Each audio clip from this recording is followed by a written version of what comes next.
किस चीज़ के? ये जी वो टोया मारेंगे, हम ऐसे करेंगे, वो पाइप पड़ेगा तो वो फिर हम करेंगे ऐसे। वो मैं दिहाड़ीदार बंदा हूँ, मैं 30,000 उनको कैसे दूँ उनको। तो मैं तकरीबन ये सिलेंडर ही भरा रहा हूँ, तो ऊपर लकड़ियाँ रखी हैं, तो इस तरह अपना गुजारा कर रहा हूँ। अभी भी लकड़ी वाला चूल्हा? हाँ जी, ऊपर रखा और है, देखिए अभी तो मट्टी का बना के ना, मट्टी का बना।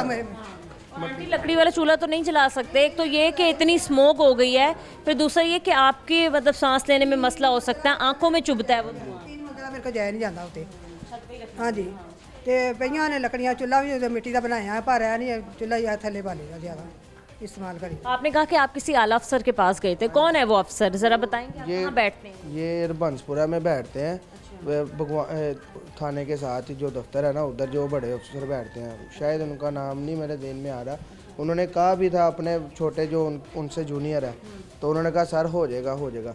उसके बाद तकरीबन महीना मैं उसको फ़ोन करता रहा हूँ, वो बंदा मुझे कहता रहा मैं कभी पत्तों की आया हूँ, कभी किधर आया हूँ, कभी बाद में मुझे मैसेज कंपनी की तरफ से इनकी आ गया कि जी हमने आपका काम कर दिया है। तो मैं जबकि वो बंदे आए भी नहीं हैं बंदे। क्योंकि उन्होंने शायद आगे रिपोर्ट अपनी अच्छी पेश करनी होगी ना, कि अगर इस इलाके से कोई कंप्लेन आई भी थी तो हमने इस इलाके का विजिट किया और यहाँ का मसला हल हो गया, अब सब कुछ ठीक है। उनके अफसर ने भी देखा था कि इनकी तकरीबन कुछ 13 से 14 जो है ना कंप्लेनें आ चुकी हैं, तो उसके बावजूद भी इनका काम नहीं हो रहा। अच्छा ये बताएं कि टोटल कितनी दफ़ा आप गए होंगे वहाँ पर कंप्लेन लेके, और क्या मोहल्ले के मर्द हजरात या इस पूरे इलाके के मर्द हजरात कभी खड़े होके एहतजाजी सूरत में वहाँ गए हैं कि भाई हम अपना एहतजाज रिकॉर्ड करवा रहे हैं, खुदारा अब हमारी सुन कई लें? बार गए हैं, कई बार हम गए हैं, पूरी गली के पूरे मोहल्ले के लोग हम गए हैं, तो वो कहते हैं जी आज कर देंगे आज।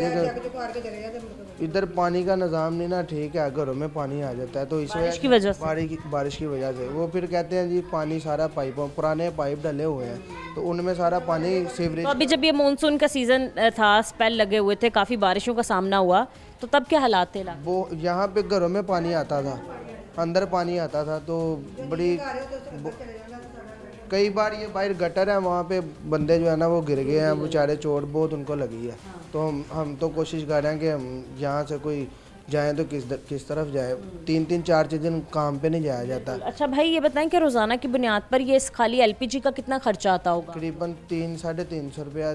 हाँ जी। और महीने का कितना बन गया? महीने का वो 10-12 हज़ार रुपया का हो गया, और बिल अलग आएगा? अलग दे रहे हैं 1500 से 2000 रुपया, वो अलग से दे रहे हैं हम। इलाके का कभी कोई काउंसलर या फिर कोई भी यहाँ का नुमाइंदा जो जीत गया हो, कोई एमपीए कोई एमएनए जो यहाँ से जीत के आगे पहुँच गए हैं, कभी उन्होंने नहीं सोचा कि आके हम अपने लोगों का सोच तो लें, क्या है यहाँ पर हालात? हम उनके पास ज़रूर गए हैं, वो हमारे पास कभी भी नहीं आए हैं, तो वो कहते हैं हम आपका काम करवा देंगे ऐसे आएंगे ना आगे जब इलेक्शन स्टार्ट होंगे तो वो खुद आएंगे आपके पास, आपसे रिक्वेस्ट करेंगे, फिर तो वो सब कुछ हो जाएगा, सारा काम हो जाएगा। आना ही आना है। तब आंटी आपका गैस का मसला हल हो सकता है। वैसे ये एक बात कर रही हूँ, अगर अभी तक आपका गैस का इशू नहीं हल हुआ ना, तो जब इलेक्शन के दिन आएंगे और इलेक्शन की कैंपेन वगैरह चलेंगी ना, तो तब लाजमी आपका ये मसला हल हो। नहीं आएंगे, अब वो उनको पता है हम जाएंगे तो हम सीधा हमारे गले पड़ेगी। वैसे भी उनको पता है कि हम वो आला सतह के लोगों के साथ हमारे ताल्लुकात होंगे, तो हम वैसे ही जीत जाएंगे, आवाम के पास जाने की हमें ज़रूरत ही नहीं है।